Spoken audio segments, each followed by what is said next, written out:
ಮಸಾಲೆ ದೋಸೆ ಮತ್ತು ಆಲೂಗಡ್ಡೆ ಪಲ್ಯ ಚಟ್ನಿ ಮಾಡೋಣ. ಫಸ್ಟಿಗೆ ಆಲೂಗಡ್ಡೆನ ಬೇಯಿಸ್ಕೊಳ್ಳೋಣ. ಕುಕ್ಕರಲ್ಲಿ ಆಲೂಗಡ್ಡೆನ ಒಂದು 2 ವಿಷಿಲ್ಲು ಬರೋ ತನಕ ಬೇಯಿಸ್ಕೊಳ್ಳಿ.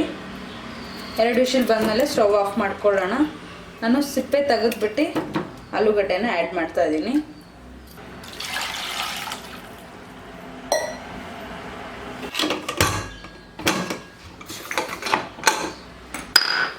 ದೋಸೆ ಹಿಟ್ಟಿಗೆ ಸ್ವಲ್ಪ ಉಪ್ಪು ಮತ್ತು ಸೋಡಾ ಉಪ್ಪು ಹಾಕ್ಕೊಳ್ಳಿ.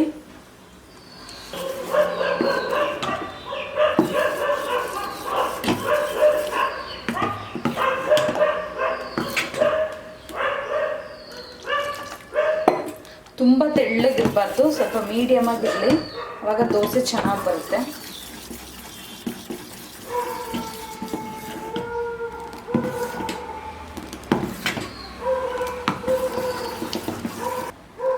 ದೋಸೆ ಹಿಟ್ಟು ರೆಡಿ ಆಯಿತು. ಇವಾಗ ಒಂದು ಕಡೆ ನಾವು ಆಲೂಗಡ್ಡೆ ಬೇಯಿಸೋಕೆ ಇಟ್ಟಿದ್ದೀವಿ.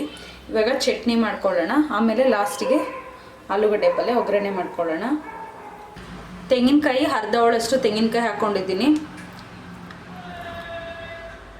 ಕಾಯಿ ಚಟ್ನಿಗೆ ಶುಂಠಿ ಹಾಕಿದ್ರೆ ತುಂಬ ಟೇಸ್ಟ್ ಇರುತ್ತೆ. ಶುಂಠಿನ ಚಿಕ್ಕ ಚಿಕ್ಕದಾಗಿ ಪೀಸ್ ಮಾಡಿ ಹಾಕ್ಕೊಳ್ಳೋಣ.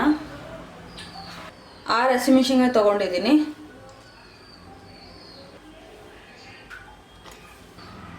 ಸ್ವಲ್ಪ ಗೋಡಂಬಿ,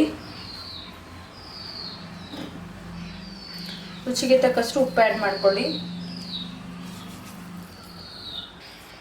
ಹುಣಸೆಹಣ್ಣು ರಸ ಒಂದು ಸ್ವಲ್ಪ ರುಬ್ಕೊಳ್ಳೋಣ.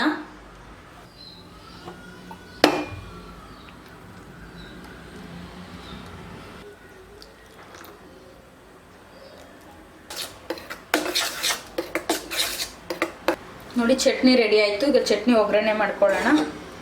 ಆಲೂಗಡ್ಡೆನೂ ಬೇಯಿಸಾಯಿತು. ಇವಾಗ ಒಗ್ಗರಣೆ ಮಾಡ್ಕೊಳ್ಳೋಣ ಬನ್ನಿ. ಸ್ವಲ್ಪ ಸಾಸಿವೆ ಹಾಕ್ಕೊಳ್ಳಿ,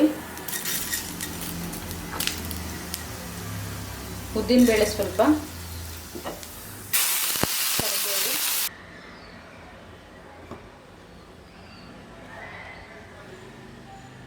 ನೋಡಿ ಫ್ರೆಂಡ್ಸ್ ಕಾಯಿ ಚಟ್ನಿ ರೆಡಿ ಆಯಿತು. ಎಣ್ಣೆ ಕಾದಿದೆ. ಈಗ ಸಾಸಿವೆ ಹಾಕ್ಕೊಳ್ಳಿ,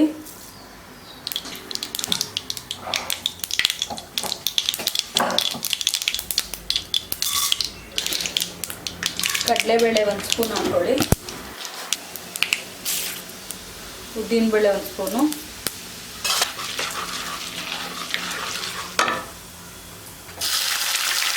ಹಸಿಮೆಣಸಿನ್ಕಾಯಿ ಆ್ಯಡ್ ಮಾಡ್ಕೊಳ್ಳೋಣ. ಹಸಿಮೆಣಸಿನ್ಕಾಯಿ ನಾನು 12 ತೊಗೊಂಡಿದ್ದೀನಿ. ಸ್ವಲ್ಪ ಕರಿಬೇವು, ಈರುಳ್ಳಿ ಆ್ಯಡ್ ಮಾಡ್ಕೊಳ್ಳೋಣ.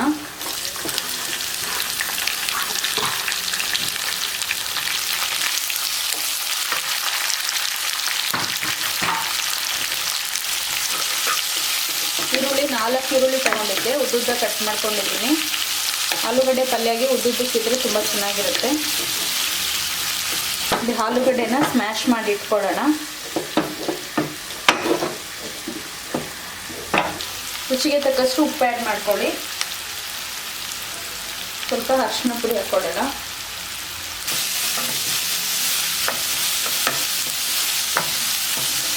ಇವಾಗ ಆಲೂಗಡ್ಡೆ ಬೇಯಿಸಿದ್ವಲ್ಲ, ಆಲೂಗಡ್ಡೆ ಆ್ಯಡ್ ಮಾಡ್ಕೊಳ್ಳೋಣ.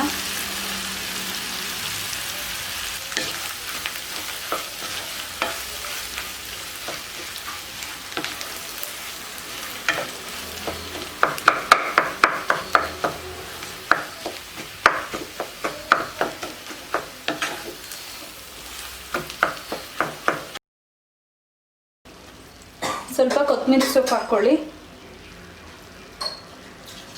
ಮತ್ತು ಅರ್ಧ ಹೋಳಷ್ಟು ನಿಂಬೆಹಣ್ಣು ತೊಗೊಂಡು ನಿಂಬೆಹಣ್ಣು ರಸ ಆ್ಯಡ್ ಮಾಡ್ಕೊಳ್ಳೋಣ.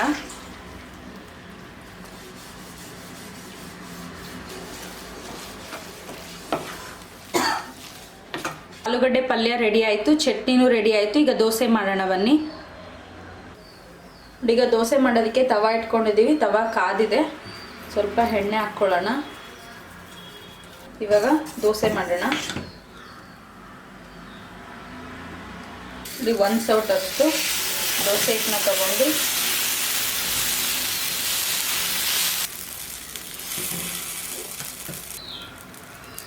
ಸ್ವಲ್ಪ ಮೇಲೆ ಸ್ವಲ್ಪ ತುಪ್ಪ ಹಾಕ್ಕೊಳ್ಳಿ.